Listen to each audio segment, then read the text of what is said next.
Qur'onni o'qinglar, chunki u qiyomat kuni o'z ahliga shafoatchi bo'ladi. Imom Muslim rivoyati. Allohim, qizimning qalbini Qur'on nuri bilan to'ldirgin. Uni kalomingga oshno, oyatlaringga muhabbatli, harflaringni to'g'ri va chiroyli tilovat qiladigan qoriya qilgin. Ey Robbim, unga kuchli xotira, ochiq zehn, sobit iroda ato etgin.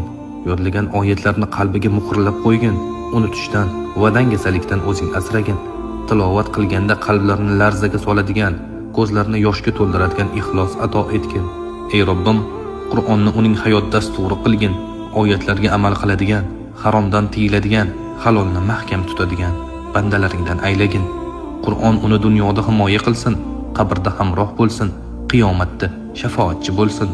Ey Qur'onni nozil qilgan zot, qizimni o'zingning ahli Qur'oningdan aylagin. Ko'ksini kaloming uchun keng qil, qalbini oyatlaring bilan tiriltirgin. Allohim, qizimni Qur'on bilan band qil, uni ota-onasiga sadaqai joriya qil, umrini barakali, ilmida ziyoda, ixlosida mustahkam qilgin.